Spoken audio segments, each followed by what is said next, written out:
உறக்கத்திலே வருவதல்ல கனவு, உன்னை என்னை உறங்க விடாமல் செய்வதுதான் கனவு. வெல்கம் டு துளிர் ஐஏஎஸ் அகாடமி. ஸோ இந்த கிளாஸஸில் நம்ம என்ன பார்த்துட்டு இருக்கோம்? பாலிட்டி சீரியஸ் பார்த்துட்டு இருக்கோம். ஸோ லாஸ்ட் கிளாஸ் நம்ம என்ன பார்த்தோம்? பார்லிமெண்ட் அப்படின்ற டாப்பிக்கில் பார்லிமெண்ட்ரி ப்ரொசைடிங்ஸ்லாம் என்னன்னு பார்த்தோம். ஸோ இன்றைக்கி என்ன கிளாஸ் பார்க்க போகிறோன்னா நம்ம பட்ஜெட். ஸோ பட்ஜெட்னு ஒன்று பார்லிமெண்ட்டில் பாஸ் ஆனால் எப்படி பாஸ் ஆவாங்க, அது ப்ரொசீஜர்ஸ் என்னென்ன இருக்குன்றதெல்லாம் இந்த கிளாஸில் பார்ப்போம். ஸோ உங்களுக்கு ஆஃப்லைன் கிளாஸஸும் ஜாயின் பண்ணி படிக்கணும்னு ஆசைப்பட்டீங்கன்னா நம்ம துளிர் ஐஏஎஸ் அகாடமியில் இப்போ ஆஃப்லைன் கிளாஸஸும் போயிட்டுருக்கு. ஸோ கீழே கிடைக்கிற நம்பரை காண்டாக்ட் பண்ணி கிளாஸில் ஜாயின் பண்ணிக்கோங்க. கிளாஸில் போகலாமா? ஸோ இன்னைக்கு படிக்க போகிறது பட்ஜெட் இன் பார்லிமெண்ட். ஸோ இது நம்ம சிலபஸ். இப்போ பார்த்துட்டு இருக்க டாபிக் பார்லிமெண்ட் பற்றி பார்த்துட்ருக்கோம். Okay, first budget. பட்ஜெட்னா என்ன? ஸோ பட்ஜெட் அப்படின்ற டாபிக் வந்து நம்ம எக்கனாமிக்ஸ்லேயும் படிப்போம், பாலிட்டிலையும் படிப்போம். ஓகேவா? ஸோ பட்ஜெட் அப்படின்றது ஒரு இன்ட்ரோ. பார்த்தீங்கன்னா மெயினாக என்ன தெரியும்னா, ஒரு எப்போவுமே பட்ஜெட் அப்படின்றது எப்போ தாக்கல் பண்ணுவாங்க?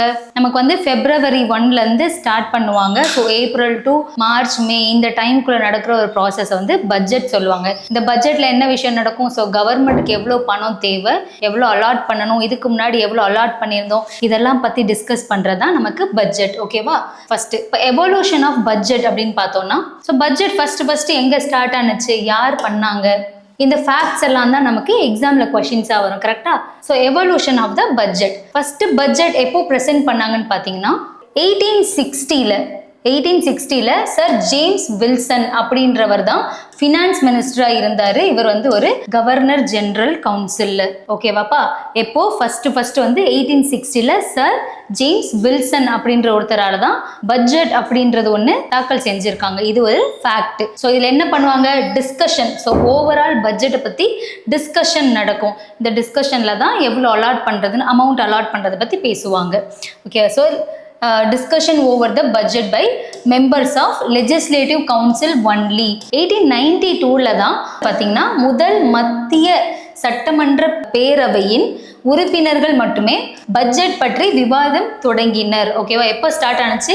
18. இப்போ வந்து ஸ்டார்டிங் ஃபஸ்ட்டு வந்து இந்த பட்ஜெட் அப்படின்றது ஒன்று முறையாக அறிமுகப்படுத்துவர் யாருன்னு பார்த்தீங்கன்னா 1860 பண்ணாங்க. 1892 தான் முதல்ல ஒரு மத்திய சட்டமன்ற பேரவையில் பட்ஜெட் அப்படின்றது ஒன்று விவாதிக்க தொடங்கினாங்க. சரியா? அதுக்கப்புறம் 1919 தான் இந்திய அரசு சட்டம், எது கவர்மெண்ட் ஆஃப் இந்தியன் ஆக்ட் 1919 படி ஒரு மத்திய பட்ஜெட் அப்படின்ற ஒன்று தனியாக பிரித்து எடுத்தாங்க. என்னன்னு பார்த்தீங்கன்னா, பட்ஜெட் ஸ்டார்டிங்கில் வந்து 1990 central budget, provincial budget. So எப்போ ஸ்ப்ளிட் பண்ணாங்கன்னு கேட்பாங்க. 1919 சென்ட்ரல் பட்ஜெட், ப்ரொவின்ஷியல் பட்ஜெட் அப்படின்னு ஸ்ப்ளிட் பண்ணாங்க. இது 1924 பார்த்தீங்கன்னா railway budget was separated from the ஸ்டார்டிங்கில் வந்து ஜென்ரல் பட்ஜெட்னு ஒன்று இருந்திருக்கும். ஸோ அதில் ரயில்வே பட்ஜெட்டும் கூட இருந்திருக்கும். பட் லேட்டராக என்ன இருக்கும், அக்வாத் கமிட்டி அப்படின்ற ஒரு கமிட்டி மூலயமா 1924 ரயில்வே பட்ஜெட்டை வந்து ஜென்ரல் பட்ஜெட்லேருந்து பிரிச்சுட்டோம். சரியா? அன்டில் 2017 வரைக்குமே நமக்கு பட்ஜெட் அப்படின்றது ஜென்ரல் பட்ஜெட்டும் ரயில்வே பட்ஜெட்டும் தனித்தனியாக தான் தாக்கல் பண்ணிட்டு இருப்பாங்க. ஸோ இண்டிபெண்டன்ட் கிடைச்சதுக்கு அப்புறமா ஃபர்ஸ்ட் பட்ஜெட் எப்போ ப்ரெசென்ட் பண்ணாங்கன்னு பார்த்தீங்கன்னா 1947 அப்புறம் வந்து ஃபர்ஸ்ட் ஃபினான்ஸ் மினிஸ்டர் யார் தாக்கல் பண்ணாங்கன்னா சண்முகம் செட்டி. இதெல்லாமே வந்து நமக்கு ப்ரிலிம்ஸில் வர ஒவ்வொரு கொஷின். அதனால தான் ஸோ ஃபஸ்ட்டு யார் வந்து இந்த பட்ஜெட் அப்படின்றது ப்ரெசென்ட் பண்ணாங்கன்னு கேட்டிங்கன்னா 1816 சர் ஜேம்ஸ் வில்சன் அப்படின்றது தெரியணும். ஆஃப்டர் இண்டிபெண்டன்ஸ்க்கு அப்புறமா 1947 அப்புறம் யார் ஃபினான்ஸ் மினிஸ்டராக இருந்தாங்க கேட்டாங்கன்னா சண்முகம் செட்டி அப்படின்றவர் ஒரு ஃபேக்ட் நமக்கு. ஸோ 2017 வரைக்கும் 2017 வரைக்கும் இருந்துச்சு railway budget and general budget அப்படின்னு ஒன்று இருந்துச்சு. ஸோ லேட்டர் அண்ட் ஆஃப்டர் 2017 அப்புறம் ரெண்டுமே மர்ஜ் பண்ணிட்டாங்க. merged the relevance, reduce the significantly account of the significance junk size. So அதோட கால அளவில் காலப்போக்கில் அதை என்ன பண்ணியிருப்பாங்க, ரெண்டையும் மர்ஜ் பண்ணியிருப்பாங்கப்பா. ஸோ ஃபஸ்ட்டு ஒரு இப்போ கான்ஸ்டிடியூஷன், இப்போ வந்து பாலிட்டின்னு வருவோம். பாலிட்டின்னு வந்துட்டாவே என்னது, பட்ஜெட் அப்படின்ற வார்த்தை நம்ம கான்ஸ்டிடியூஷனில் மென்ஷன் பண்ணியிருக்கான்னு கேட்டால் மென்ஷன் பண்ணலை. இதுக்கான ஆர்டிக்கல் என்னன்னு பார்த்தோம்னா ஆர்டிக்கல் 112 வந்து நம்ம பட்ஜெட்டை பற்றி பேசுவோம். ஆனால் டைரெக்டாக பட்ஜெட்னு பேசியிருக்க மாட்டோம். ஆனுவல் ஃபினான்ஷியல் ஸ்டேட்மெண்ட் அப்படின்ற ஒரு வேர்டை தான் நம்ம யூஸ் பண்ணியிருப்போம். ஓகேவா? கான்ஸ்டிடியூஷன் என்ன வேர்டு யூஸ் பண்ணியிருக்காங்க, ஆனுவல் ஃபினான்ஷியல் ஸ்டேட்மெண்ட் அப்படின்றதான் இருக்குது. அப்படின்னா ஆண்டு நிதி அறிக்கை அப்படின்ற மாதிரி குறிப்பிட்டிருக்காங்க. ஓகேவா? பட்ஜெட் அப்படின்ற சொல்லி எங்கேயுமே நமக்கு நேரடியாக பயன்படுத்தலை. ஸோ அரசியலமைப்பில் ஆர்டிகல் பிரிவு 112 கீழே தான் நமக்கு இதை பற்றி பேசுகிறாங்க. இது ஒரு ஃபேக்ட். நமக்கு நார்மலாக நம்ம வந்து பட்ஜெட் அப்படின்னா எப்போ தாக்கல் பண்ணுவாங்கன்னு சொன்னோம். பட்ஜெட் அப்படின்னாவே நமக்கு என்ன, ரெசிப்ட்ஸ் அண்ட் எக்ஸ்பெண்டிச்சர். ஸோ எவ்வளோ காசு வரவு இருக்குது, எவ்வளோ காசு செலவு இருக்குது, இதை பற்றி படிக்கிறது தான் நம்ம பட்ஜெட் கவர்மெண்ட்டில். ஓகேவா? ஸோ இது எப்போ பிகின் ஆகுன்னு பார்த்தீங்கன்னா April 1 ஸ்டார்ட் ஆகி அடுத்த வருஷம் 31 March வரைக்கும். ஸோ பார்த்தீங்கன்னா இப்போ வந்து ஜான்ல ஸ்டார்ட் ஆகும். John, February, March, April, May. ஓகேவா? நமக்கு ஸ்டார்ட் ஆகுறது எப்போ ஸ்டார்ட் ஆகும் பார்த்தீங்கன்னா ஃபெப்லேருந்து. ஸ்டார்டிங் ஸ்டேஜில் என்ன பண்ணிட்டு இருந்தாங்கன்னா ஃபெப் எண்ட்லேருந்து ஸ்டார்ட் பண்ணிட்டு இருந்தாங்க. இப்போ வந்து ஃபெப் ஸ்டார்டிங்லேருந்து நம்ம பட்ஜெட் அப்படின்ற ஒரு ப்ராசஸை ஸ்டார்ட் பண்ணி எப்போ வரைக்கும் நடிக்கும் பார்த்தீங்கன்னா மே வரைக்கும். இந்த இந்த இந்த ஃபெப்லேருந்து ஆரம்பிச்சு இந்த மே வரைக்கும் இந்த ப்ராசஸ் பட்ஜெட் அப்படின்றதும் நடந்துட்டு இருக்கும். April 1 வந்து நமக்கு பட்ஜெட் அப்படின்றத ஒன்று தாக்கல் பண்ணுவாங்க. இங்கே ஸ்டார்ட் ஆகி இங்கே முடியுது. பட்ஜெட் அப்படின்றது நம்ம பார்லிமெண்ட்ல தாக்கல் பண்ணுறது எப்போ, April 1 அன்னைக்கு தாக்கல் பண்ணுவாங்க. நடுவில் இந்த மார்ச் அப்படின்ற ஒரு விஷயம் இருக்கா. நம்ம எக்கனாமிக்ஸ்ல படிக்கும்போது மார்ச் ரஷ் அப்படின்னு ஒன்று படிப்போம். அப்படின்னா என்னன்னு பார்த்தீங்கன்னா இப்போ ஒரு அலோகேட் பண்ணியிருக்காங்க அமௌண்ட்டை. ஸோ எந்தெந்த போர்ட்ஃபோலியோஸ்லாம் சேர்ந்து எந்தெந்த மினிஸ்ட்ரிலாம் இவ்வளோ அமௌண்ட் வேணும் எங்களுக்கு, இந்த விஷயத்துக்கு இவ்வளோ அமௌண்ட் வேணும்னு சொல்லியிருப்பாங்கல்ல, அதெல்லாம் எப்படி ப்ராப்பராக செலவு பண்ணி இந்த மார்ச் மந்த் முடிகிறதுக்குள்ளே கரெக்டாக அவங்க முடிச்சு வைக்கணும். ஏன்னா April 1 என்ன பண்ணுவாங்க, பட்ஜெட் நமக்கு தாக்கல் பண்ணிடுவாங்க. ஸோ பட்ஜெட்டில் என்னென்ன பண்ணுவாங்க, ஃபஸ்ட்டு எஸ்டிமேட். என்னென்ன பாருங்க, வருவாய் மற்றும் செலவுகளின் மதிப்பீடு மட்டுமல்லாமல் பட்ஜெட் வந்து சில முக்கியமான கூறுகளும் இடம்பெற்றது. மொத்தமாக பட்ஜெட் அப்படின்னா என்னென்ன பண்ணுவாங்க பார்த்தீங்கன்னா ஃபர்ஸ்ட் எஸ்டிமேட்டட் ரெவென்யூ எவ்வளோ ஆகும். ஸோ வருவாய் மற்றும் மூலதன வருவாய் எவ்வளோ எஸ்டிமேட் பண்ணுவாங்க. ஃபர்ஸ்ட் இந்த நம்ம கவர்மெண்ட்டுக்கு இவ்வளோ ஸ்கீம்ஸ் எடுத்துகிட்டு வரணும், இவ்வளோ ப்ராஜெக்ட்ஸ் பண்ணணும், இதெல்லாம் பண்ண வேண்டியிருக்கு, அதுக்கு எவ்வளோ பணம் தேவை அப்படின்றத ஃபர்ஸ்ட் எஸ்டிமேட் பண்ணுவாங்க. ஓகேவா? அதுக்கப்புறம் ways and means the raise the revenue. So வருவாயை திரட்டுற வழிமுறைகள். ஸோ ஒரு கவர்மெண்ட்டுக்கு வருவாய் அப்படின்றது எங்கெங்கெல்லாம் வரும், ஒரு லோன் கொடுத்துருப்பாங்க அங்கேருந்து வரலாம், இல்லைன்னா என்னது கவர்மெண்ட் டேக்ஸ் கலெக்ட் பண்ணுறாங்க, டேக்ஸ் நான் டேக்ஸ், இந்த சப்ஜெக்ட்லாம் நமக்கு எக்கனாமிக்ஸில் வரும். ஸோ ஒரு கவர்மெண்ட்டுக்கு எங்கேருந்து பணம் வருது அப்படின்றது எல்லாமே எக்கனாமிக்ஸ் சப்ஜெக்டில் நீங்கள் கிளியராக படிப்பீங்க. இப்போதைக்கு தெரிஞ்சுக்கோங்க. ஸோ எந்தெந்த முறையில் பணம் திரட்டுறாங்க, அந்த பணத்தை எந்தது மூலயமா எப்படி செலவிடலாம், எதுக்கெல்லாம் அலாட் பண்ணலான்னு யோசிப்பாங்க. அதுக்கப்புறம் எஸ்டிமேட்டட் ஆன் எக்ஸ்பெண்டிச்சர், செலவுகளின் மதிப்பீடு. ஸோ எவ்வளோ செலவாகும், எவ்வளோ காசு இருக்குது, அந்த காசு எங்கேருந்து வரும், அந்த காசை எப்படி செலவிடலாம் அப்படின்றது. அடுத்து detail of actual receipts and expenditure closing the financial year.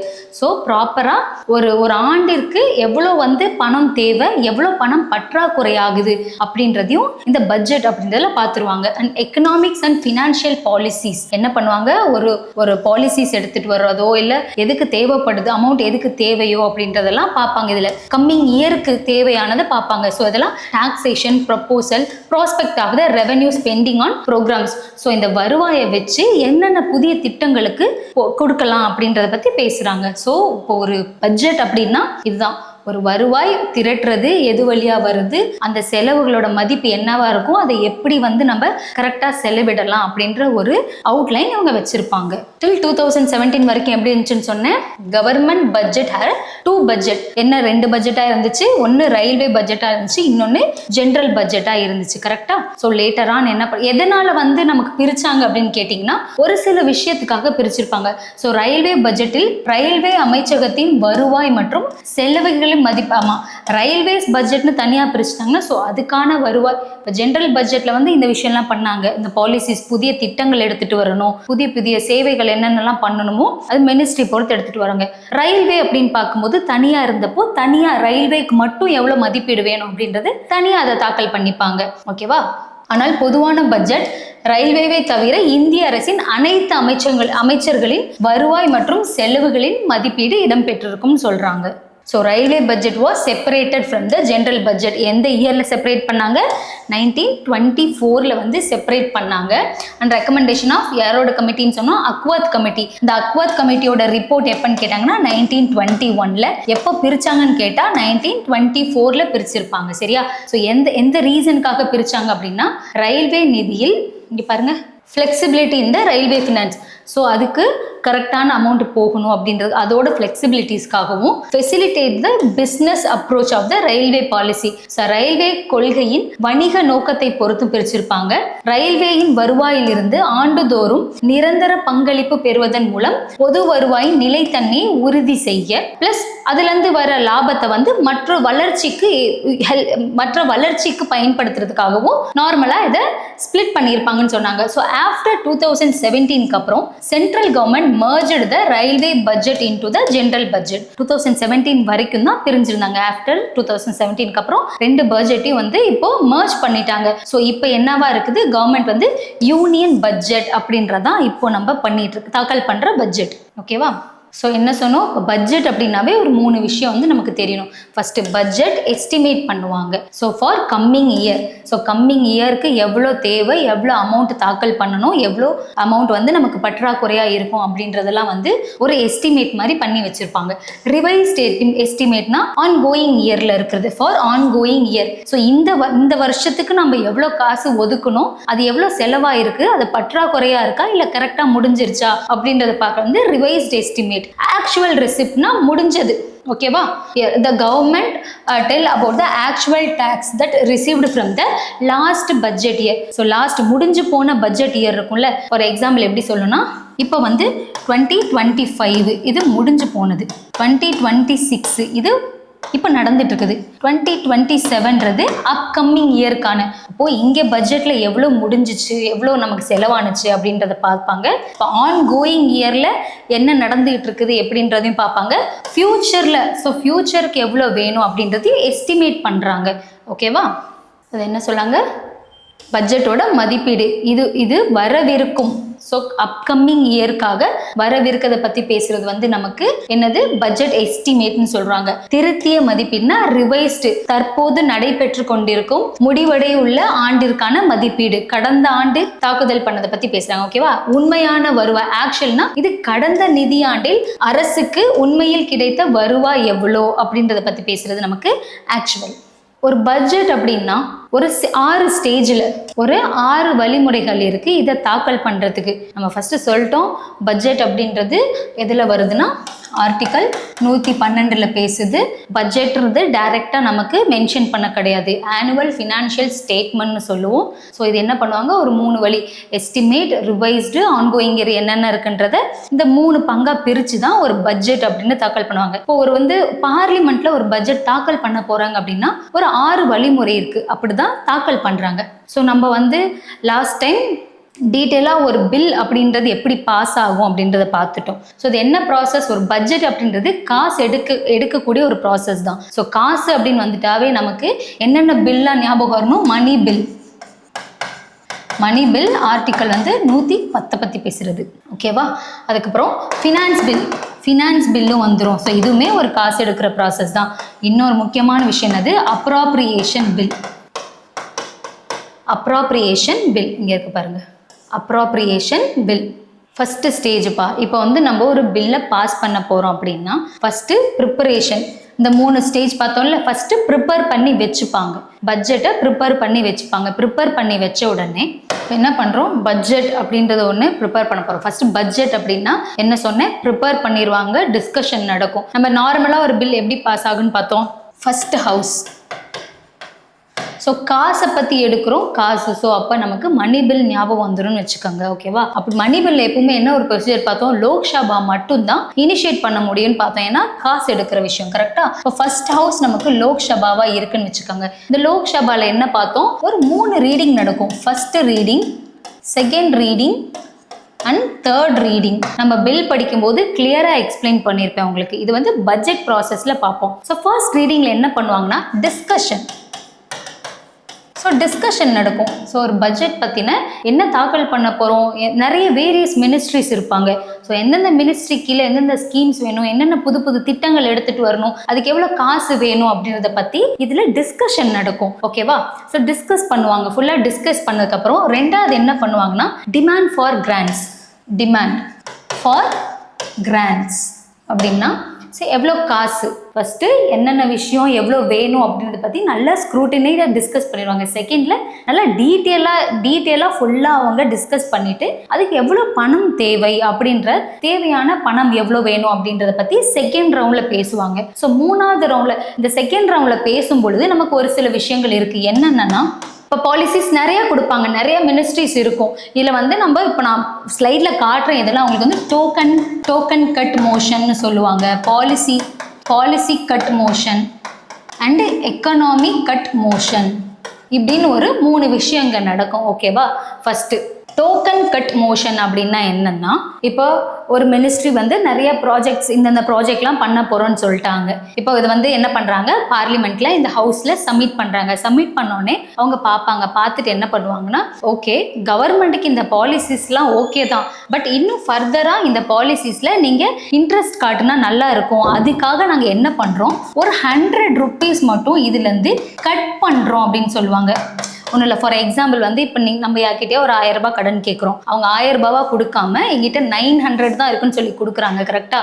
But 1000 ரூபாய் கிடைக்கிற ஒரு சாட்டிஸ்ஃபேக்ஷனும் 900ல் கிடைக்காது. அந்த மாதிரி தான் இப்போ வந்து என்ன பண்ணுறாங்க, ஒரு எத்தனையோ கோடிக்கு, ஒரு 100 கோடிக்கோ இல்லை ஒரு 10 கோடிக்கு வந்து கொடுக்குறாங்க அப்படின்னா அவங்க அதுலேருந்து ஒரு 100 ரூபாய் மட்டும் கட் பண்ணிட்டு அந்த ப்ராஜெக்ட். இது எதுக்காக அப்படின்னா, இதை கம்ப்ளீட்டாக எங்களால் ரிஜெக்ட் பண்ண முடியாது, ஓகே தான், பட் இதில் நீங்கள் இன்னும் கொஞ்சம் கான்சென்ட்ரேட் பண்ணால் நல்லா இருக்கும் அப்படின்ற சொல்கிறதுக்காக டோக்கன் கட் அப்படின்னா ஒரு 100 ரூபாய் மட்டும் அவங்க எவ்வளோ அலோகேட் பண்ணியிருக்காங்களோ அதுலேருந்து ஒரு 100 ரூபாய் மட்டும் கட் பண்ணிட்டு கொடுப்பாங்க.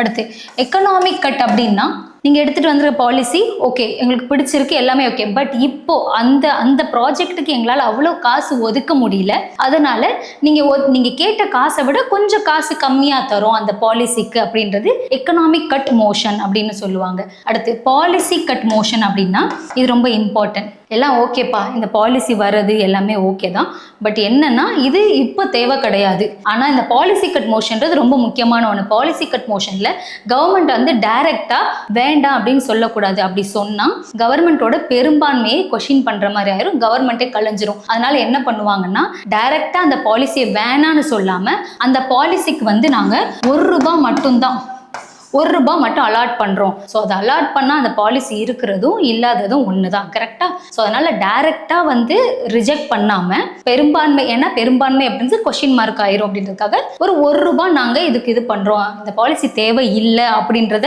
அவங்க எப்படி டைரெக்டாக எதிர்க்காம இந்த மாதிரி 1 ரூபாய் அலாட் பண்ணி இந்த பாலிசிக்கு பதிலாக ஆல்டர்னேட்டிவாக வேறு ஏதாவது எடுத்துட்டு வாங்க அப்படின்னு சொல்கிறதுக்காக. ஓகேவா? இதெல்லாம் டிமாண்ட் ஃபண்ட் கிராண்ட்ஸில் கிடைக்கும். இதெல்லாமே உங்களுக்கு ஸ்லைட்லேயே நான் காட்டுவேன். ஜஸ்ட் இப்போதைக்கு என்னென்ன மட்டும் தெரிஞ்சுங்க. அதுக்கப்புறம் என்ன ஆகும், 3rd ரவுண்டில் அப்ராப்ரியேஷன் பில் அப்படின்னு ஒரு பில் பாஸ் ஆகும். சரியா? இந்த அப்ராப்ரியேஷன் அப்படி இந்த ப்ராசஸ்லாம் முடிஞ்சோடனே அப்ராப்ரியேஷன் ஒரு பில் பாஸ் பண்ணிடுவாங்க. இந்த பில் பாஸ் ஆனோடனே என்ன ஆகும், செகண்ட் ஹவுஸ் என்னப்பா, அடுத்து செகண்ட் ஹவுஸ். ஸோ இந்த ப்ராசஸ் அங்கே ராஜ்யசபா, அங்கே லோக்சபா அப்படின்னா இங்கே ராஜ்யசபா. ஸோ இந்த ப்ராசஸ் இந்த 3 ரீடிங் முடிஞ்சோடனே டைரெக்டாக நமக்கு யாருக்கிட்ட போகும், ராஜ்யசபா கிட்ட போகும். அதே மாதிரி இவங்களுக்கும் ஃபர்ஸ்ட் ரீடிங் இருக்கும், செகண்ட் ரீடிங் இருக்கும், 3rd ரீடிங் இருக்கும். கரெக்டாக? ஸோ இவங்களும் ஃபர்ஸ்ட் ரீடிங்கில் இவங்க அனுப்பின பில்லை என்ன பண்ணுவாங்க, இந்த பில்லை இவங்க டிஸ்கஸ் பண்ணுவாங்க. ஓகே இவ்வளோ இந்த மினிஸ்ட்ரியிலேருந்து இந்த திட்டத்துக்காக இவ்வளோ காசு ஒதுக்கியிருக்காங்க அப்படின்னு சொல்லி இவங்களும் டிஸ்கஸ் பண்ணுவாங்க, இதை பற்றி பேசுவாங்க. இவங்களுக்கு வந்து இன்னொரு முக்கியமான விஷயம், ஸோ ராஜ்யசபாக்கு வந்து இந்த டிமாண்ட்ஸ் ஃபார் கிராண்ட் அப்படின்ற விஷயத்த இனிஷியேட் பண்ணுறதுக்கு ஆப்ஷன் கிடையாது, இவங்களுக்கு அந்த பவர் கிடையாது. லோக்சபா மட்டும்தான் டிமாண்ட் ஃபார் கிராண்ட்ஸ் அப்படின்ற ஒரு விஷயத்த பண்ண முடியும். இந்த ஒரு பாயிண்ட் ஞாபகம் வச்சுக்கோங்க. ஓகேவா? இவங்கெல்லாம் பண்ணிட்டு என்ன பண்ணுவாங்க, 3rd வந்து இவங்க இந்த பில்லை பாஸ் பண்ணணும். என்ன பண்ணுவோம், நம்ம மணிவில் படிக்கும்போது இவங்க பாஸ் பண்ணாலும் ஒரு 14 days வச்சு, இந்த 14 days வரைக்கும் இவங்களால அதை டிஸ்கஸ் பண்ண முடியும், ஸ்க்ரூட்டனைஸ் பண்ண முடியும். ஆஃப்டர் 14 daysக்கு அப்புறம் ஆட்டோமேட்டிக்காக இந்த பில்லு பாஸ் ஆயிரும். இந்த பில் பாஸ் ஆயிட்டா யார்கிட்ட போகும்னு பார்த்தோம், பிரசிடென்ட் கையில போய் சேரும். ஸோ இந்த அப்ராப்ரியேஷன் பில் பாஸ் ஆயிடுச்சு அப்படின்னா அப்ராப்ரியேஷன் ஆக்டா வரும். ஸோ இந்த ஆக்ட் பாஸ் பண்ண பிறகுதான் ஒரு விஷயத்துல இந்த பில் பாஸ் ஆன பிறகுதான் அந்த திட்டத்துக்கு தேவையான பணத்தையே நம்மளால வெளியில எடுக்க முடியும். இதுதான் ஒரு பட்ஜெட் நடக்கும் பொழுது உள்ள நடக்கிற ஒரு விஷயங்கள். சரியா? ஓகே, இப்போ என்ன பார்த்தோம், ஃபர்ஸ்ட் ப்ரிப்பரேஷன். ஸோ பட்ஜெட் வந்து ப்ரிப்பேர் பண்ணிட்டாங்களா, ஃபர்ஸ்ட் ஸ்டேஜில் 6 ஸ்டேஜ் இருக்குன்னு பார்த்தோம். ஃபர்ஸ்ட்டு பட்ஜெட் ப்ரிப்பேர் பண்ணுறாங்க, அதுக்கப்புறம் ஜென்ரல் டிஸ்கஷன் நடக்கும். அந்த டிஸ்கஷனில் என்ன பண்ணுவாங்க, டிபார்ட்மெண்ட் வைஸ் கமிட்டிஸ் இருப்பாங்க, அதை ஸ்க்ரூட்டனைஸ் நல்லா தரவாக ஒரு தடவை செக் பண்ண பிறகு அப்புறம் என்ன ஆகும், எல்லாரும் ஓட்டிங் போடுவாங்க. ஓட்டிங் எந்த பேஸில் ஓட்டிங் போடுவாங்க, சிம்பிள் மெஜாரிட்டி. இந்த அப்ரோப்ரியேஷன் பில் பாஸ் பண்ணும்பொழுது இப்போ லோக்சபா என்ன பண்ணுவாங்க, ஒரு சிம்பிள் மெஜாரிட்டி பாஸ் பண்ணுவாங்க. அடுத்து ராஜ்யசபாவும் சிம்பிள் மெஜாரிட்டியில் பாஸ் பண்ணி நமக்கு பிரசிடென்ட் கையில் போகும். ஓகேவா, ஓட்டிங் ஆர் டிமாண்ட் கிராண்ட்ஸ் நடந்துருச்சு. அதுக்கப்புறம் அப்ரோப்ரியேஷன் பில்லா பாஸ் பண்ணிட்டாங்க. பாஸ் பண்ண உடனே நமக்கு ஃபினான்ஸ் பில் பாஸ் ஆயிரும். பாஸ் ஆகிட்டு ஆட்டமா போகுது, பிரசிடென்ட் போனோடனே அசென்ட் பண்ணிடுவாரு. அதுக்கப்புறம் நம்ம காசு எடுக்க முடியும். இதுதான் ஒரு 6 ஸ்டேஜில் இந்த பட்ஜெட் அப்படின்றது ப்ராசஸ் நடக்குது. வந்து voting on demand for grants. So என்ன பார்த்தோம், நம்ம ஆல்ரெடி பார்த்ததான் இங்கே கொஞ்சம் டீட்டெயிலாக படிக்க போகிறோம். சரியா? ஸோ டிபார்ட்மெண்ட் ஸ்டாண்டிங் கமிட்டிஸ் இருப்பாங்க. So Lok Sabha take up the voting of demand for grants. நான் சொல்லும்போது சொன்னேன், இந்த voting of demand for grants அப்படின்றது வந்து லோக்சபாக்கு மட்டும்தான் இந்த பவர் இருக்கு, ராஜ்யசபாக்கு இந்த பவர் கிடையாது. சரியா? The voting of demand for grants is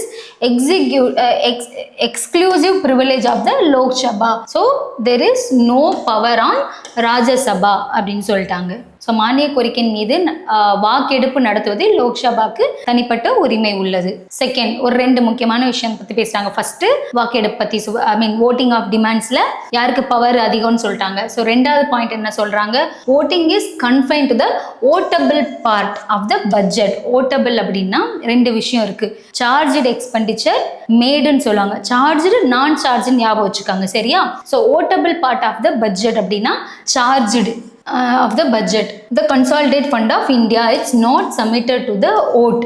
It can only discuss. இப்போ என்னன்னா, இப்போ ஒரு விஷயம், இப்போ கன்சாலிடேட் ஃபண்டாக இப்போ இந்த மாதிரி பில் பாஸ் பண்ணி காசு எடுக்கிறாங்க. எங்கே எடுப்பாங்க, நமக்கு வந்து 3 ஃபண்ட் இருக்குது. ஸோ என்னது, consolidate fund of India, public account, அதுக்கப்புறம் எமர்ஜென்சி ஃபண்ட். அது என்னது, கண்டிஜென்சி ஃபண்டுன்னு சொல்லுவோம். ஸோ இந்த 3 ஃபண்டில் இருந்தால் நமக்கு தேவையான காசு எடுப்போம். ஸோ ஒரு பட்ஜெட் தாக்கல் பண்ணுறாங்க அப்படின்னா அதுக்கு தேவையான ஃபண்ட் எப்பவுமே கன்சாலிடேட் ஃபண்ட் ஆஃப் இந்தியாவிலேருந்து தான் எடுப்போம். இல்லை சார்ஜ் எக்ஸ்பெண்டிச்சர், நான் சார்ஜ் எக்ஸ்பெண்டிச்சர்னு 2 இருக்குது. சரியா? Charged on the consolidate fund of India அப்படின்னா, சார்ஜ்டு அப்படின்னா நான் ஓட்டபிள்னு அர்த்தம். சரியா? ஸோ நான் ஓட்டபிள் நல்லா ஞாபகம் வச்சுக்கோங்க.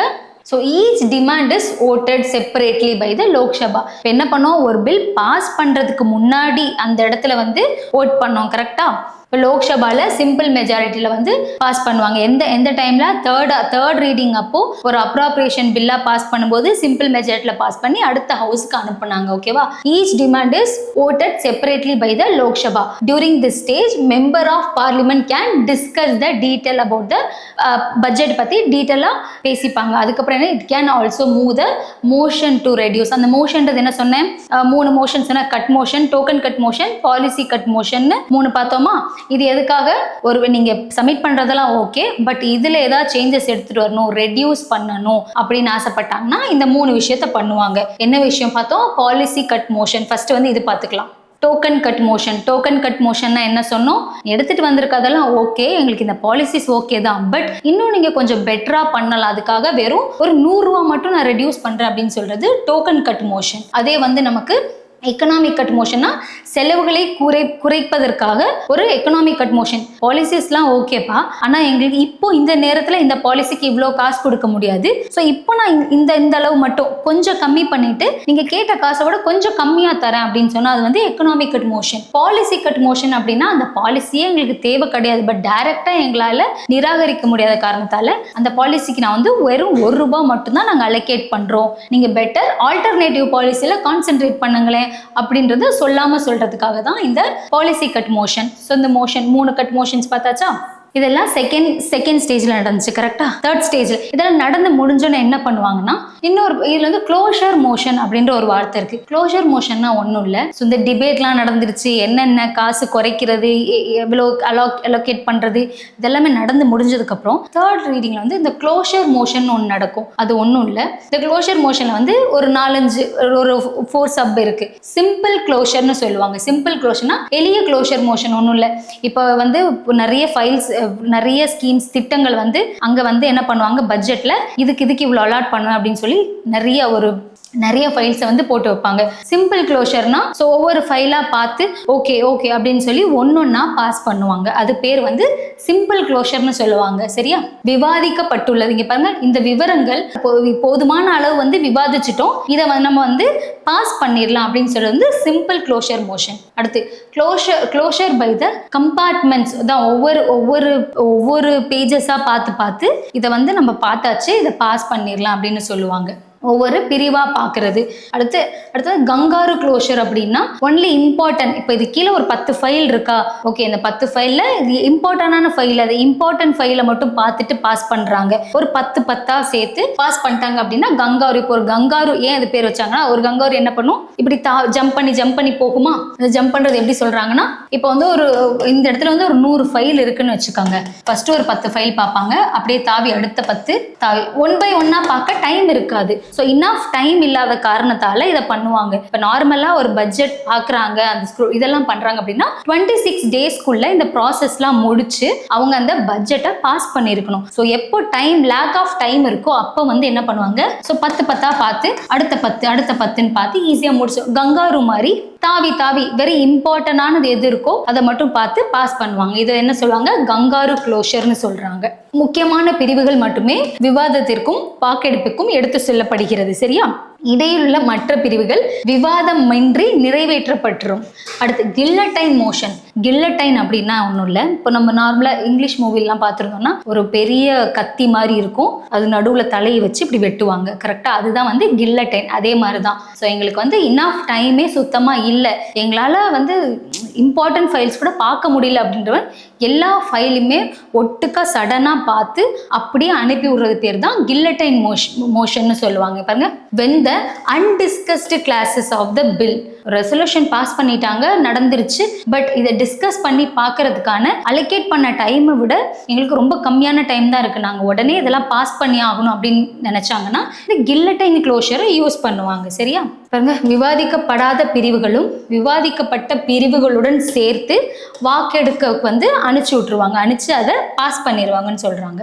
ஸோ முக்கியமான விஷயம் என்னென்னா 3 க்ளோஷர் பார்த்தோம், என்னென்ன க்ளோஷர் மோஷனில் 3 பார்த்தோம். ஸோ அதில் அப்படி பார்த்த ஃபைல்ஸை வந்து எப்படி வந்து நம்ம பில்லாக கன்வெர்ட் பண்ணும் பொழுது அங்கே அனுப்பும் பொழுது என்ன பண்ணுவாங்க அப்படின்றது தான் வந்து இந்த கங்காரு க்ளோஷன், அப்புறம் வந்து கில்லட்டைன் க்ளோஷர், இதெல்லாம் பார்த்தோம்.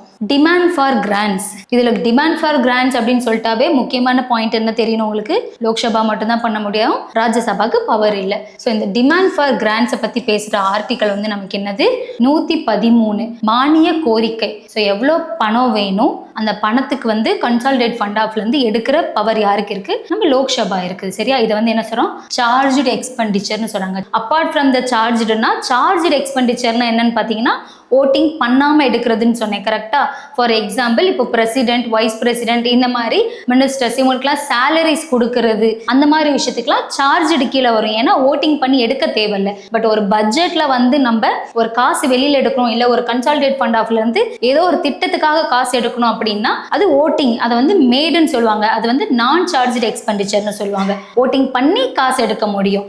சார்ஜ்டு எக்ஸ்பெண்டிச்சர்னா ஓட்டிங் இல்லாமல் காசு எடுக்கிறது. இதில் வந்து சப்கிளாஸ் 2 என்ன சொல்றாங்க அப்படின்னா, estimate of expenditure shall be put before the Lok Sabha. ஆமா, நம்ம பார்த்தது தான். ஸோ எவ்வளோ எக்ஸ்பெண்டிச்சர் வேணும் என்ன ஏதுன்றத எங்க இருக்கும், லோக்சபா முன்னாடி சப்மிட் பண்ணுவாங்க. அவங்க வந்து இவ்வளோ கிராண்ட்ஸ் வேணும் அப்படின்றத டிமாண்ட் பண்ணுவாங்க. அதுக்கப்புறம் ஹவுஸ் வந்து அதை அப்ரூவ் பண்ணி அதுக்கப்புறம் இதை ஸ்பெசிஃபிக் அமௌண்ட் எவ்வளோ அமௌண்ட் வேணும்ன்றத அப்ரூவ் பண்ணி கீழே அனுப்புவாங்க. கரெக்டா?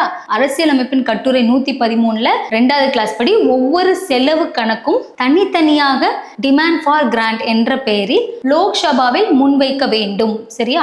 ஏன்னா என்ன சொன்னேன், நிறைய கமிட்டிஸ் இருப்பாங்க. ஓகே, அந்த ஒவ்வொரு கமிட்டிஸ்ல இருந்தும் ஒவ்வொரு மினிஸ்ட்ரிஸ்ல இருந்தும் எந்தெந்த மினிஸ்ட்ரிக்கு எவ்வளோ பணம் வேணும் அப்படின்றத தனித்தனியாக தாக்கல் பண்ணுவாங்க. அதே லோக்சபான்னு வரப்போ எந்த கோரிக்கையும் ஏற்கவோ நிராகரிக்க அல்லது குறிப்பிட்ட தொகையை குறைத்து ஏற்க அதிகாரம் உள்ளது. லோக்சபாக்கு மட்டும்தான் இந்த அதிகாரம் இருக்கு. இதெல்லாம் எங்க பார்த்தோம்? இந்த குறைக்கிறது இல்ல அமௌண்ட் இன்க்ரீஸ் பண்றது, அமௌண்ட்டை கட் பண்றது, அதுதான் வந்து நமக்கு policy cut, economic cut, token cut motion 3 விஷயம் பார்த்தோம். அடுத்து சப் கிளாஸ் 3 எதை பத்தி பேசுதுன்னு பாத்தீங்கன்னா, demand for grants shall be made with the prior recommendation of the president. So எடுக்கிறதுக்கு முன்னாடியே யாரோட ப்ரியர் பெர்மிஷன், இப்போ கன்சாலிடேட் ஃபண்ட் ஆஃப்ல இருந்து காசு வெளியில எடுக்கிறாங்க அப்படின்னா யாரோட ப்ரியர் ரெக்கமெண்டேஷன் வேணும்னா பிரசிடென்ட்டோட பெர்மிஷன் வேணும்னு சொல்றாங்க. சரியா? ஸோ இது வந்து only done enable only by the government. So இதை வந்து பிரைவேட் பண்ண முடியாது. இந்த டிமாண்ட் ஃபார் கிராண்ட்ஸ் அப்படின்றத ஒன்லி பை கவர்மெண்ட் மட்டும்தான் பண்ண முடியும்னு சொல்றாங்க. கட்டுரை 113 சப் கிளாஸ் படி இந்த மானிய கோரிக்கைகள் அனைத்தும் ஜனாதிபதியின் முன் பரிந்துரையுடன், அதான் ப்ரியர் ரெக்கமெண்டேஷன் முன்னாடி மட்டுமா தான் இந்த காசை வெளியில எடுக்க முடியும்னு சொல்றாங்க. இதோட நோக்கம் என்னன்னு பாத்தீங்கன்னா, தனிப்பட்ட உறுப்பினர்கள் பிரைவேட் மெம்பர் வந்து இந்த மாதிரி கோரிக்கையில வைக்க முடியாது. இந்த மானிய கோரிக்கை அப்படின்றது அரசாங்கம் மட்டும்தான் பண்ண முடியும் அப்படின்றதுக்காக தான். சரியா? அடுத்து அப்ரோப்ரியேஷன் பில்லோட ஆர்டிக்கல் என்னது? டிமாண்ட் ஃபார் கிராண்ட்ஸ் அப்படின்னா ஆர்டிக்கல் 113 சரத்து 113. அதே நமக்கு அப்ரோப்ரியேஷன் பில் அப்படின்னா சரத்து 114 கீழே. ஸோ இந்த அப்ராப்ரியேஷன் பில்லை இன்ட்ரடியூஸ் பண்ணியாச்சு. லோக்சபா அப்ராப்ரியேஷன் பில் பாஸ் பண்ணும், அதுக்கப்புறம் ராஜ்யசபாக்கு போகும். ராஜ்யசபா பாஸ் பண்ண உடனே பிரசிடென்ட் கையில போகும். அதுக்கப்புறம் அப்ராப்ரியேஷன் ஆக்ட் அப்படின்னு ஒரு ஆக்டா அது பாஸ் ஆன பிறகு என்ன பண்ணுவோம்? கன்சாலிடேட் ஃபண்ட் ஆஃப் இந்தியால இருந்து காசை வெளியில எடுக்க முடியும். இதுதான் ப்ராசஸ். இப்போ இதுல 114 சப் கிளாஸ் 1 என்ன சொல்றாங்க? Soon as demand for grants made in லோக்சபால ஆன பிறகு அப்ராப்ரியேஷன் பில் இன்ட்ரடியூஸ் பண்ண பிறகு கன்சாலிடேட் ஃபண்ட் ஆஃப் இருந்து காசை வெளியில எடுக்கிறோம். அதே பாயிண்ட் தான் இங்க சொல்லியிருக்காங்க. இது ஒரு அவசியமான நடைமுறை ஆகும். ஏனெனில் 114 சரத்து 114 சப் கிளாஸ் 3 படி சட்டப்படி ஒதுக்கீடு செய்யப்படாமல் கன்சாலிடேட் ஃபண்ட் ஆஃப் இந்தியால இருந்து எந்த ஒரு பணமும் வெளியில எடுக்க முடியாது. சரியா? அப்ராப்ரியேஷன் பில் அப்படின்றது என்னன்னு சொன்னேன், அது ஒரு மணி பில் தான், காசை வெளியெடுக்கிற விஷயம். மணி பில்னு வந்துட்டாவே நமக்கு தெரிஞ்ச விஷயம் தான், ராஜ்யசபாக்கு பவர் கிடையாது. ஒரு 14 நாள் அவங்க ஹோல்டு வேணா பண்ணி வச்சுக்கலாம். அப்ராப்ரியேஷன் மசோதாவின் தன்மை என்னது? அப்ராப்ரியேஷன் மசோதா ஒரு மணி பில் ஆகும். ஆகவே இதில் ராஜ்யசபாக்கு அதிகார வரம்புடையது, லிமிட்டட் பவர் தான் இருக்குன்னு சொல்றாங்க. ராஜ்யசபா பட்ஜெட்டின் விதிகளை விவாதிக்க மட்டுமே முடியும். வெறும் டிஸ்கஸ் மட்டும் தான் ராஜ்யசபா பண்ண முடியும், ஓட்டிங்லாம் பண்ண முடியாது, கிராண்ட்ஸ் வந்து கேட்க முடியாதுன்னு சொல்றாங்க. ஆனால் டிமாண்ட் ஃபார் கிராண்ட்ஸ் மீது வாக்களிக்கும் அதிகாரமும் இல்லை. Once passed it become the இது எல்லாமே பாஸ் ஆனதுக்கப்புறம் என்ன ஆகும்னு சொன்னோம்? அப்ராப்ரியேஷன் ஆக்டா மாறிடும்னு சொன்னோம். இப்போ பாசிங் த ஃபினான்ஸ் பில். ஒரு ஃபினான்ஸ் பில் இதே மாதிரி தான். ஃபினான்ஸ் பில் படிக்கும் நம்ம கிளியராக பில்லை பற்றி 2 பில் படிச்சிட்டோம். ஃபினான்ஸ் பில் என்னன்னு பார்த்தோம்? ஃபினான்ஸ் பில் 1, ஃபினான்ஸ் பில் 2ன்னு 2 இருக்குது. ஃபினான்ஸ் பில் 1 வந்து இனிஷியேட் லைக் மணி பில், ஆனால் பாசிங் லைக் ஆர்டினரி பில் மாதிரி ஆகும். அப்படின்னா ஒன்றும் இல்லை, லோக்சபா மட்டும்தான். ஃபினான்ஸ் பில் 1 வந்து லோக்சபா மட்டும்தான் இனிஷியேட் பண்ண முடியும், ராஜ்யசபா பண்ண முடியாது. இதே ஃபினான்ஸ் பில் 2 வந்து லோக்சபா ராஜ்யசபா யார் வேணாலும் பாஸ் பண்ணலாம்னு சொல்கிறாங்க. Finance bill introduced to give the effect of the financial proposal. So financial proposal வந்துட்டாவே மணி பில், ஃபினான்ஸ் பில் இது ரெண்டுமே நமக்கு தெரிஞ்சிடும். ஸோ ஒரு அப்ராப்ரியேஷன் பில் பாஸ் பண்ணால் மட்டும்தான், இந்த ப்ராசஸ் முடிஞ்சால் மட்டும்தான் நம்மளால கன்சாலிடேட் ஃபண்ட் ஆஃப் இந்தியாவிலேருந்து காசை வெளியில் எடுக்க முடியும்னு சொல்கிறாங்க. It's subjected to all condition applicable to the money bill. So இது என்ன பண்ணுவாங்க? இந்த அமெண்ட்மெண்ட் பண்ணி ரிஜெக்ட் பண்ணலாம், டாக்ஸை ரெடியூஸ் பண்ணலாம், இந்த விஷயத்தெல்லாம் பண்ண முடியும்னு சொல்கிறாங்க. ஸோ இன்னொரு முக்கியமான விஷயம் என்னன்னா, நம்மளால வந்து டாக்ஸ் அப்படின்றது வந்து ஒன்று கேன்சல் பண்ணணும், இல்லைன்னா குறைக்கலாம். ஆனால் வந்து எப்பவுமே டாக்ஸை இன்க்ரீஸ் பண்ணக்கூடாதுன்னு சொல்லுவாங்க. இந்த ஒரு பாயிண்ட் ஞாபகம் வச்சுக்கோங்க. இப்போ வந்து நம்ம பார்த்தோம் மேம், இந்த அமௌண்ட் வந்து கட் பண்ணுறதை பற்றி பேசுகிறோம், இதை ரெடியூஸ் பண்ணுறதை பற்றி பேசணும். எக்ஸ்ட்ரா மணி வேணும் அப்படின்னா அதுக்கு என்னென்ன ப்ரொசீஜர்லாம் இருக்குன்னு பார்த்தீங்கன்னா, ஃபர்ஸ்ட் சப்ளிமெண்ட்ரி கிராண்ட்ஸ், கூடுதலான பணம். இப்போ வந்து ஒரு அமௌண்ட் ஒதுக்கி இருக்காங்க, அந்த அமௌண்ட் வந்து எங்களுக்கு பத்தலை அப்படின்னா கூடுதலான அமௌண்ட் கேட்டு வாங்கிக்கலாம். அது பேர் வந்து சப்ளிமெண்ட்ரி கிராண்ட்ஸ்ன்னு சொல்கிறாங்க. ஸோ கூடுதல் மானியம். Parliament through the Appropriation Act pass பண்ணிட்டு the particular service current financial year is found the insufficient. Appropriation Act மாறிடுச்சு, பட் இருந்தாலும் எங்களுக்கு insufficient ஃபண்டா இருக்கு அப்படின்ற பட்சத்தில் ஸோ சப்ளிமெண்ட்ரி கிராண்ட்ஸ் அப்படின்னு ஒன்று மானியம் அப்படின்ற ஒரு இனிஷியேட் பண்ணி ஸோ தேவைப்படுற மானியத்தை வாங்கிக்க முடியும்னு சொல்றாங்க. அடுத்து additional grants. It is a grant when need has the arisen during the current financial year for additional expenditure. முன்கூட்டியே குறிப்பிடப்பட்ட படாத புதிய சேவைக்கான கூடுதல் செலவு. இது என்னன்னு பாத்தீங்கன்னா ஆல்ரெடி ஒரு விஷயம் இருக்கு, அந்த திட்டத்துக்கு காசு பத்தல அப்படின்னா அது பேர் வந்து சப்ளிமெண்டரி கிராண்ட்ஸ். அடிஷனல் கிராண்ட்ஸ்னா திடீர்னு ஏதோ ஒரு புதிய ஒரு திட்டம் எடுத்துட்டு வராங்க, அதுக்கு கொஞ்சம் கூடுதலான அமௌண்ட் வேணும்னு கேட்டா அது பேரு அடிஷனல் கிராண்ட்ஸ். ஆனா மேலதிக மானியம், அடிஷனல் அதிகமா இன்னும் அதிகமா எக்ஸ்ட்ராவா ஏதோ நாங்க எடுத்துட்டு வந்திருக்கோம், அதுக்கு காசு பத்தல. எக்ஸஸ் கிராண்ட் அப்படின்னா grand when money has been spent on the any service during the financial year, the excess of the amount granted for the service in the budget. ஓகேவா? மிகையான மானியம் ஒரு சேவையில் பட்ஜெட்டில் வந்து அவங்க அனுமதிக்கப்பட்டதை விட அதிகமான செலவு செய்யப்பட்டிருந்தால், செலவு அழிச்சிட்டாங்க ஆல்ரெடி, அதுக்கு அதிகமா நீங்க இவ்வளவுதான் எங்களுக்கு ஒதுக்கி இருந்தீங்க, ஆனா அதை விட நாங்க இதுக்கு அதிகமா செலவடிச்சு முடிச்சிட்டோம், சப்ளிமெண்டரி கிராண்ட் அப்படின்றது எங்களுக்கு இன்னும் செலவுக்கு காசு வேணும்னு கேட்பாங்க. ஆனா அடிஷனல் கிராண்ட் அப்படின்றது அதுக்கான செலவு பண்ணி முடிச்சுட்டு இவ்வளோ நாங்க அதிகமா செலவு பண்ணிட்டோம் அப்படின்னு சொல்லி எக்ஸ்ட்ரா காசு வாங்கிறது பேர் தான் வந்து எக்ஸஸ் கிராண்ட்னு சொல்றாங்க. Vote of credit. Vote of கிரெடிட்னா granted for a meeting unexpected demand. Like இப்போ வந்து ஏதோ ஒரு திடீர்னு அன்எக்ஸ்பெக்டடா ஏதோ ஒரு விஷயத்துக்கு காசு தேவைப்படுது அப்படின்ற பட்சத்தில் என்ன பண்ணுவாங்கன்னா இந்த ஓட் ஆஃப் கிரெடிட் அப்படின்ற ஒரு விஷயம் இருக்கு. ஃபார் எக்ஸாம்பிள் இப்போ வந்து கொரோனா வந்துச்சு, திடீர்னு எல்லாருக்குமே வேக்சின் கொடுக்க வேண்டியதாயிடுச்சு, கரெக்டா? அப்போ அன்எக்ஸ்பெக்டடா ஒரு விஷயம் வருது, அதுக்காக காசு செலவாகுது அப்படின்னா அதை நம்ம வந்து ஓட் ஆஃப் கிரெடிட்னு சொல்லுவோம். ஓகேவா? கடன் வாக்கெடுப்பு. இந்தியா வளங்களின் எதிர்பாராத திடீர் தேவைகளை நிறைவேற்ற சேவையின் தன்மை அல்லது அளவு காரணமாக பட்ஜெட்டில் வழக்கமாக தரப்படும் விவரங்களை சொல்ல முடியாத போதே வழங்கப்படும் மானியம். இது என்னன்னா திடீர்னு இது வந்து ஒரு செக், வெறும் காசோலை, இது வந்து ஒரு பிளாங்க் செக் மாதிரி. எவ்வளோ வேணா இப்போ அன்எக்ஸ்பெக்டடாக இவ்வளோ செலவு ஆயிடுச்சு, நாங்கள் இவ்வளோ செலவு பண்ணிக்கிறோம் அப்படின்ற ஒரு பிளாங்க் செக் மாதிரி தான் நமக்கு இந்த ஓட் ஆஃப் கிரெடிட் அப்படின்றது ஒரு பிளாங்க் செக்குன்னு ஞாபகம் வச்சுக்கோங்க. Exceptional grants. It is granted for the special purpose. So ஏதோ ஒரு special current service of the financial year, ஏதோ ஒரு ஸ்பெஷலான விஷயத்துக்கு திடீர்னு தேவைப்படுது அப்படின்னா அதை வந்து எக்ஸப்ஷனல் கிராண்ட்ஸ் அப்படி சொல்லுவாங்க. ஸோ என்னென்ன கிராண்ட்ஸ் எல்லாம் இருக்குன்றதுக்காக, இது ஒரு விஷயம் நடந்து முடிஞ்சிருச்சு, அதுக்கு காசு செலவு பண்ணியிருக்கோம், இல்லை செலவு பண்ணதுக்கு காசு பத்தலை, இல்லை திடீர்னு அன்எக்ஸ்பெக்டடாக ஏதோ ஒரு எமர்ஜென்சி ஆயிடுச்சு, அதுக்கு காசு வேணும், அதெல்லாம் தான் எப்படி எந்த முறையில் காசு எடுக்கலான்றதுக்காக இதெல்லாம். Token grant. டோக்கன் கிராண்ட் என்னது? It granted the fund to meet the proposed expenditure of new services. நம்ம ஆல்ரெடி இங்க பாருங்க, demand for the grants token sum ₹1 submitted to the court of the Lok Sabha. Already பார்த்த மாதிரி தான்.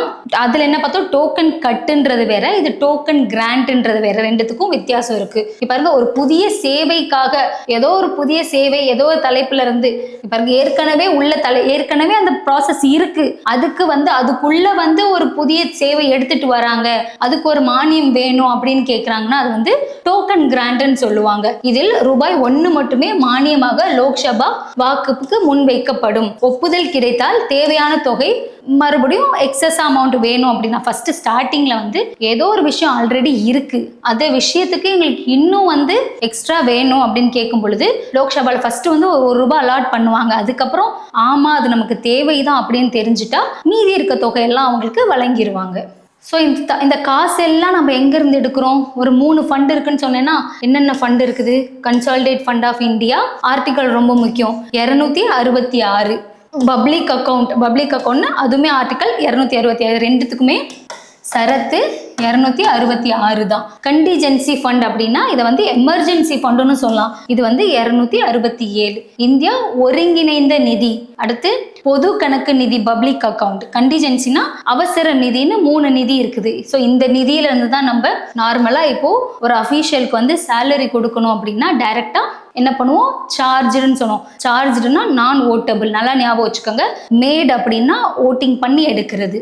இப்போ consolidate fund of India, it is the fund which all receipts and credits, all the payment வந்து இதில் தான் இருக்குது. எல்லா காசு, இப்போ கவர்மெண்ட்டுக்கு செலவுக்கு தேவையான காசு எல்லாத்தையும் இதில் தான் வச்சுருக்காங்க. ஸோ ஒரு கவர்மெண்ட்டுக்கு ரெவென்யூ வருது அப்படின்னா அந்த காசு எங்கே போய் சேரும்? கன்சாலிடேட் ஃபண்டா. ஒரு கவர்மெண்ட்டுக்கு வந்து காசு வந்து வெளியில் போகுது அப்படின்னாலும் அந்த காசு எங்கேருந்து எடுப்பாங்க? இதில் இருந்து எடுப்பாங்க.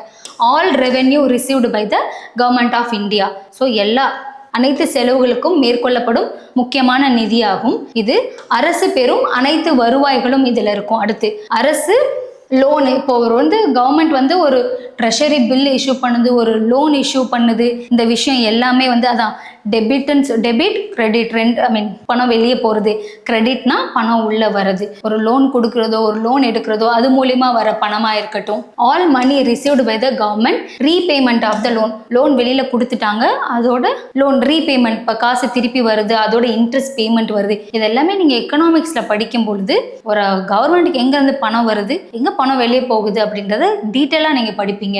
So repayment of the loan, the consolidate fund of India, all the legal authority payment எல்லாமே இந்த 3 அமௌண்ட்டுக்குள்ள தான் வந்து சேரும். கண்டிஜென்சி ஃபண்ட் அப்படின்னா என்னன்னு பார்த்தீங்கன்னா அவசரத்துக்காக வச்சிருக்க, இப்போ திடீர்னு ஒரு வார் இல்லை ஃப்ளட் இல்லை ட்ராட் அப்படின்ற டைம்ல அதில் இருக்க அமௌண்ட் எடுத்து செலவு பண்ணிடுவாங்க. ஓகேவா?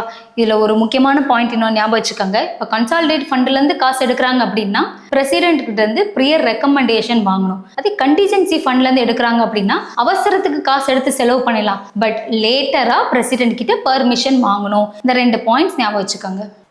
No money out of this fund can be appropriated except the accordance with the parliamentary law. இந்த பார்லிமெண்ட் ப்ராசஸ் பண்ணாம இந்த கன்சாலிடேட் ஃபண்ட் ஆஃப் இந்தியா அப்படின்றது நம்ம காசை வெளியில எடுக்க முடியாதுன்னு சொல்றாங்க. அடுத்து பப்ளிக் அக்கௌண்ட்னா என்னது? நம்ம இங்க பாருங்க, provident fund deposit, judicial deposit, saving bank deposit, departmental deposit, remittance, இதெல்லாமே நம்மளோட பப்ளிக் அக்கௌண்ட். நம்ம இப்போ கவர்மெண்ட் பேங்க் நடத்துறாங்க, ஏதோ ஒரு பண்றாங்க, நம்ம சேவிங் அக்கவுண்ட்ஸ் வச்சிருக்கோம். ரெமிட்டன்ஸ்னா இப்ப ஃபாரின்ல இருந்து பணம் அனுப்புறாங்க. ஸோ இந்த மாதிரி பணம் எல்லாமே இந்த பப்ளிக் அக்கவுண்ட் ஆஃப் இந்தியால தான் இருக்கும். இது என்ன சொல்றாங்க? இந்தியா பொது கணக்குன்னு சொல்றாங்க. பாருங்க, வைப்பு தொகை, நீதிமன்ற வைப்பு தொகை, சேவிங் பேங்க் வைப்புகள், அப்புறம் துறை சார்ந்த வைப்புகள், டிபார்ட்மெண்டல் டெபாசிட், பரிவர்த்தனை அலைகள், ரெமிட்டன்ஸ், இது எல்லாமே இதுக்குள்ள இருக்குதுன்னு சொல்லிட்டாங்க. அடுத்து கண்டிஜென்சி ஃபண்ட் என்னன்னு சொன்னோம்? கண்டிஜென்சினாவே emergency fund. So which amount determine by the law paid from the time to time according to the parliament of India. Contingency fund எப்போ எனாக்ட் பண்ணாங்கன்னு பார்த்தீங்கன்னா 1950 தான் நமக்கு கண்டிஜென்சி ஃபண்ட் வந்து எனாக்ட் பண்ணியிருக்காங்க. This fund is placed at the disposal of the president. பிரசிடென்ட்டோட permission வேணும், but emergency டைம்ல எடுத்து யூஸ் பண்ணிட்டு அதுக்கப்புறம் அவர்கிட்ட பெர்மிஷன் வாங்கிடணும். Unforeseen expenditure pending its authorization of the parliament. The fund held by the finance secrecy behalf of the president like a public account of India. It also operated by the executive action. So இந்த பணம் எடுக்கிறது பிடிக்கிறது எல்லாமே யாரு கீழே இருக்குன்னு பார்த்தீங்கன்னா executive actions கீழே தான் இருக்குது.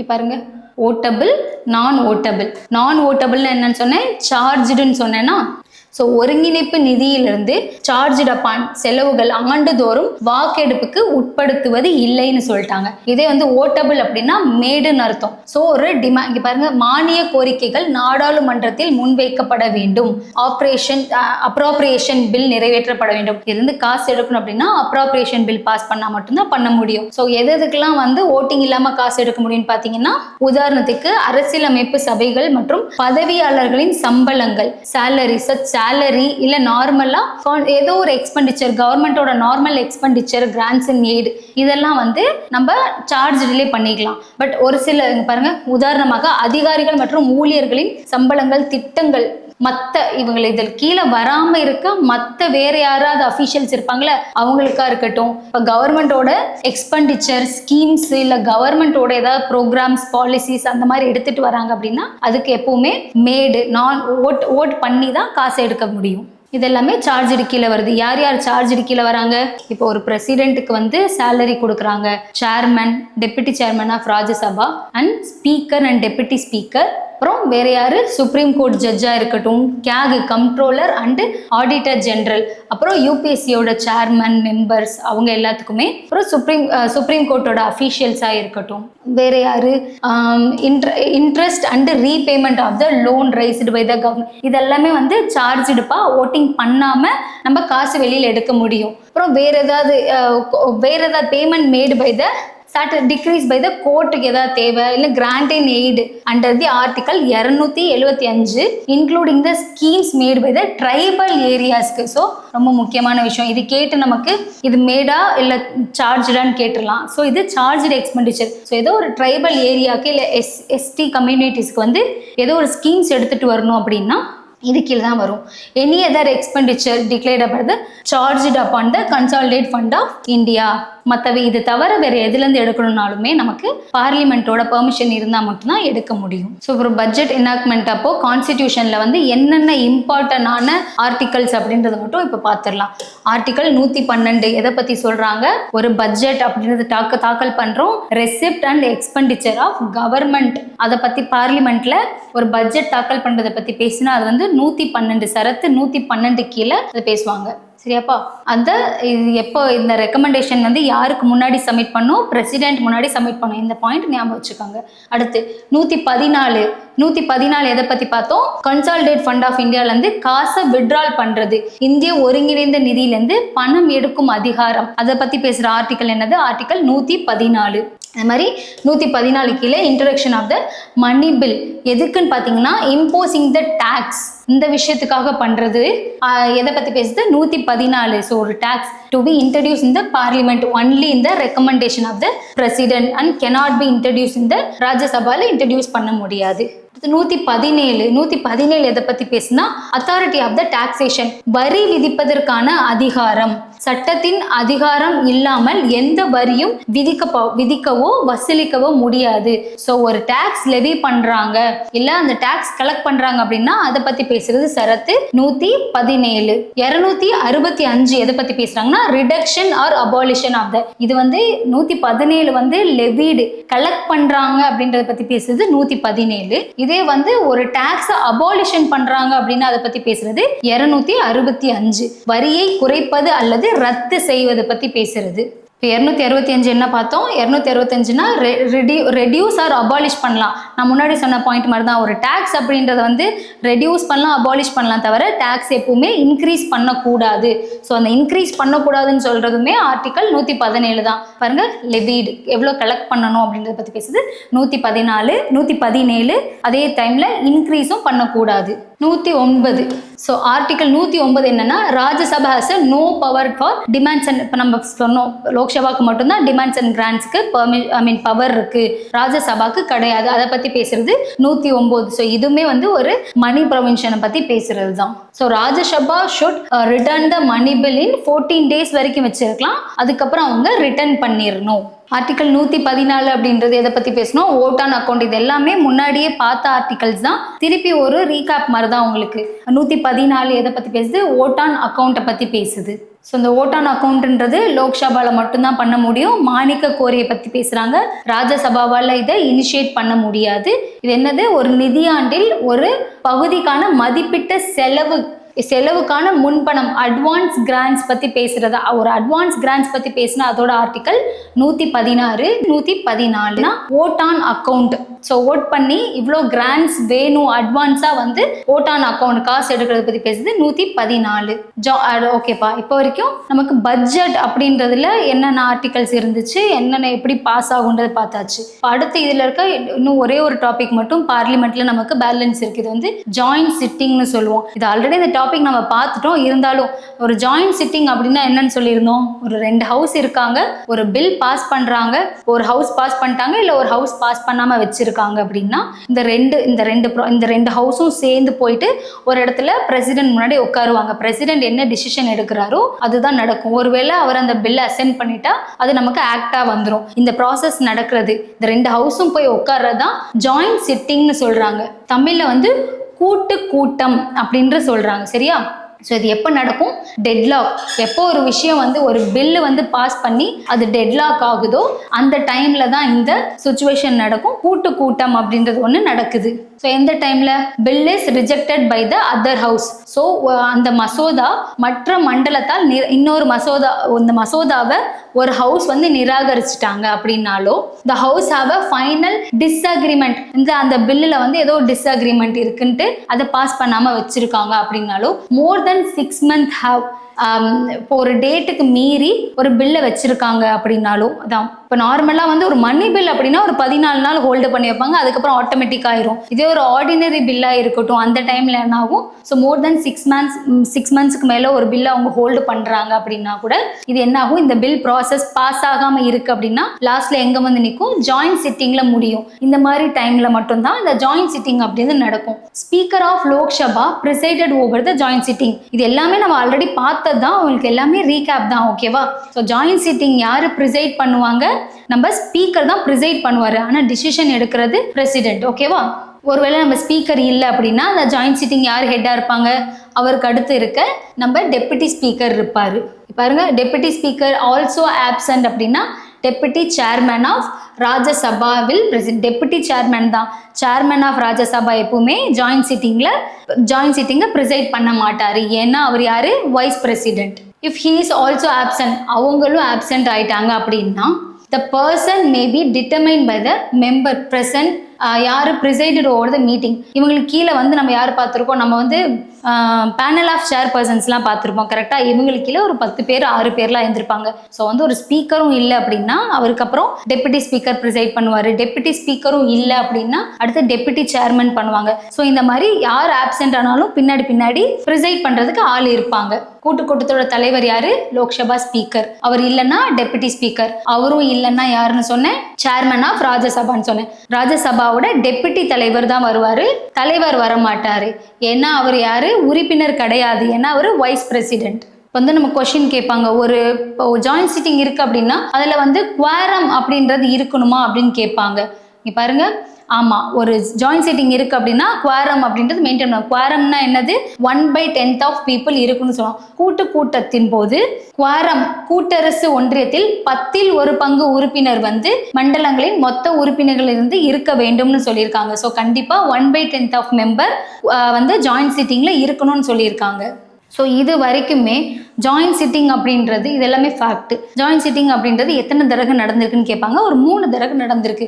சின்ஸ் 1915 ஸ்டார்ட் ஆனதுலேருந்து ஒரு 3 டைம்ஸ் வந்து ஜாயின்ட் சிட்டிங் அப்படின்றது நடக்கும். ஃபர்ஸ்ட் ஜாயின்ட் சிட்டிங் எப்போ நடந்துச்சு? இது வந்து உங்களுக்கு ப்ரீவியஸ் இயர் கொஸ்டின் கூட. ஃபர்ஸ்ட் ஜாயின்ட் சிட்டிங் எப்போ நடந்துச்சுன்னு கேட்பாங்க. 1960. ஒருவேளை 1961ன்னு கொஸ்டின்ல கொடுத்திருந்தா 1961 கூட போடலாம். எதுக்கெல்லாம் இது வரைக்கும் ஜாயின்ட் சிட்டிங் நடந்துன்னு பார்த்தீங்கன்னா dowry prohibition. So dowry prohibition 1960. Banking service commission bill 1977. இது வந்து 1959ல போட்டு 1960ல ஜாயின்ட் சிட்டிங் ஆயிருக்கும். 1976ல போட்டு 77ல ஜாயின்ட் சிட்டிங் நடந்திருக்கும். ப்ரிவென்ஷன் ஆஃப் டெரரிசம் ஆக்ட், இது வந்து ஆக்ட் வந்து 2002ல பயங்கர. இந்த 3 சட்டத்துக்கு தான் இது வரைக்கும் நமக்கு ஜாயின்ட் சிட்டிங் அப்படின்றது ஒன்று நடந்திருக்கும். சரியா? ஸோ இன்னையோட டாபிக்கோட நமக்கு ஃபுல்லா பார்லிமெண்ட் அப்படின்றதோட எல்லா டாபிக்குமே கம்ப்ளீட் பண்ணியாச்சுப்பா. ஸோ ஓவரால் பார்லிமெண்ட் கம்ப்ளீட் ஆயிடுச்சு. ஸோ நெக்ஸ்ட்டு ஃப்ரெஷ்ஷாக நம்ம வந்து அடுத்த டாபிக் ஸ்டார்ட் பண்ணுவோம். ஸோ கண்டினியூஸாக கிளாஸை பார்த்துட்டே வாங்க. ஏதாவது டவுட் இருக்குது, ஃபர்தராக கொஷின் கேட்கணும் அப்படின்னா கீழே கமெண்ட்ஸில் சொல்லுங்கள், ஆன்சர் பண்ணுவோம். சரியா? ஓகே, கிளாஸஸை கண்டினியூஸாக பாருங்கள். Thank you so much.